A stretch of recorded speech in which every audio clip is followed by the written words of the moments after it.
Hello, welcome to delicious kitchen. আজকে আমি কচুর শাক করব।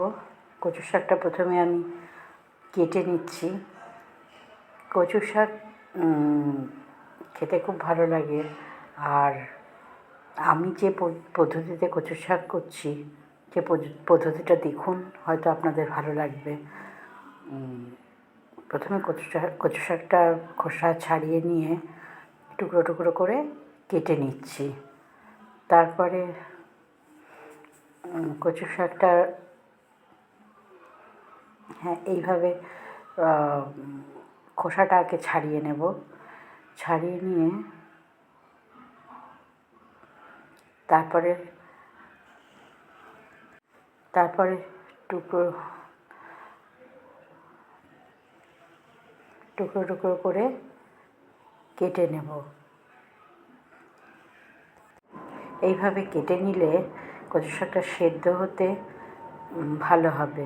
এভাবে আমি সবটা কচু শাক কেটে নিচ্ছি। কেটে নেওয়ার পরে কচু শাকটা আমি সেদ্ধ করে নিয়েছি। এবার কড়াই বসিয়ে দিয়েছি গ্যাসে। তেল দিয়ে দিচ্ছি। আমি সাদা তেলে করছি, আপনাদের ইচ্ছে হলে আপনারা সরষের তেলেও করতে পারেন। আমি কড়াইতে তেল দিয়ে দিয়েছি। এবার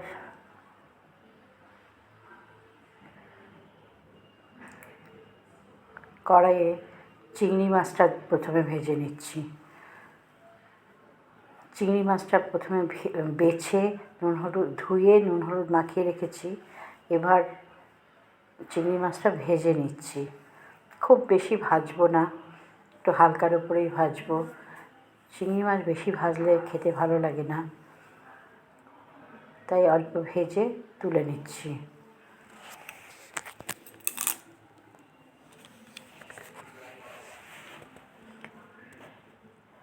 দেখুন, আমার রেসিপিটা হয়তো আপনাদের ভালো লাগবে, আমার রেসিপি দেখতে। এবার কড়াইতে ওই তেলেই আমি ফোড়ন দেব। ফোড়নে দেব 5 ফোড়ন, শুকনো লঙ্কা আর তেজপাতা। এবার ফোড়নটা ভালো করে হয়ে গেলে, একটু ফোড়নটা হতে দেব। ফোড়নটা ভালো করে হয়ে গেলে তারপরে এর মধ্যে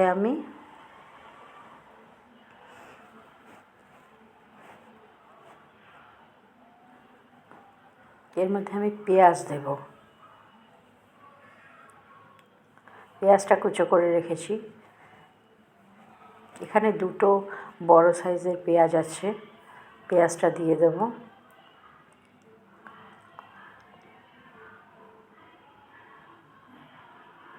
পেঁয়াজটা একটু ভাজা ভাজা হয়ে আসবে, একটু রঙটা বদলাবে, খুব বেশি ভাজবো না।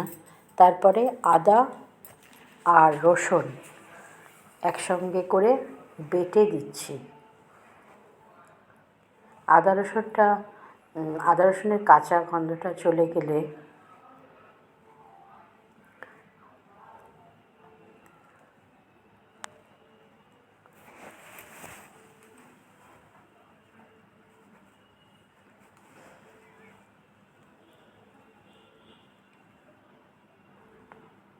আমি এর মধ্যে কাঁচা লঙ্কা বাটা দেব। কাঁচা লঙ্কাটা আমি একটু লাল লঙ্কা আর কাঁচা লঙ্কা আর সবুজ কাঁচা লঙ্কা একসঙ্গে করে বেটেছি। বেটে এই বাটাটা দিচ্ছি।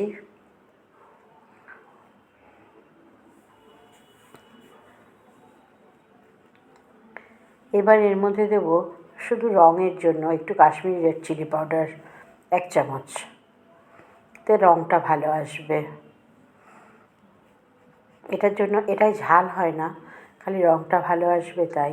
এবার 1 চামচ হলুদ দেব প্রয়োজন মতন।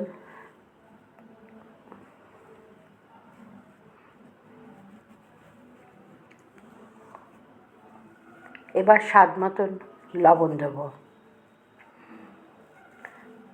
মনে রাখতে হবে কচু শাক কিন্তু আমি লবণ দিয়েই সেদ্ধ করিনি।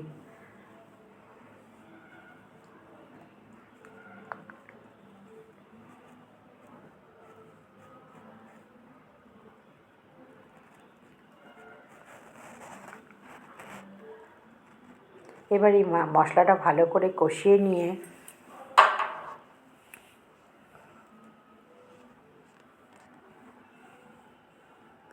এর মধ্যে আমি আগের দিন ভিজিয়ে রাখা ছোলা, কাঁচা ছোলা দেব।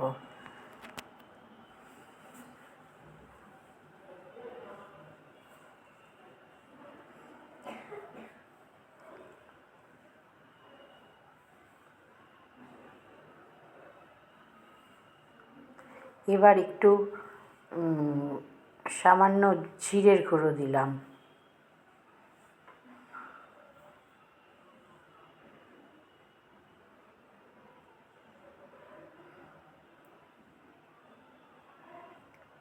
এবার সিদ্ধ করে রাখা কচুর শাকটা এর মধ্যে আমি দিয়ে দেবো।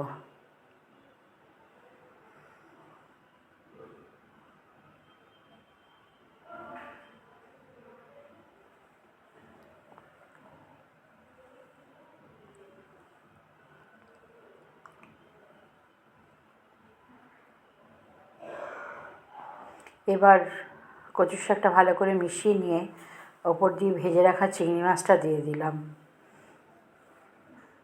এবার ভালো করে কষাতে হবে এবং কষাতে কষাতে জলটাকে টানাতে হবে।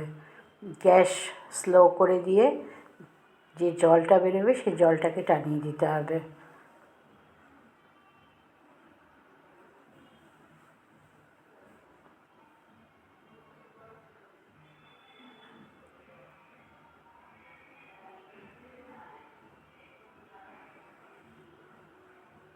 এইভাবে আস্তে আস্তে নাড়তে নাড়তে জলটা একেবারে শুকিয়ে যাবে। কচু শাকের জল যত শুকিয়ে যায়, জল যত টানানো যায় তত ভালো লাগে। এবার স্বাদ মতন চিনি দেব।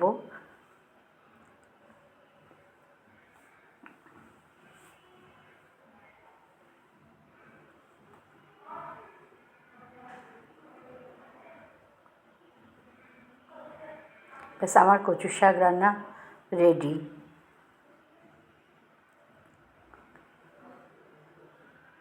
এবার কড়াই থেকে নামিয়ে নেব।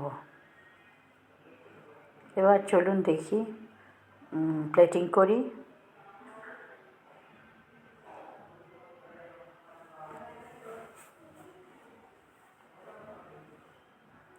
আমার রান্না যদি আপনাদের ভালো লাগে তাহলে আমার চ্যানেলটা লাইক করবেন, কমেন্ট করে জানাবেন আমার রান্নাটা কেমন হয়েছে। আর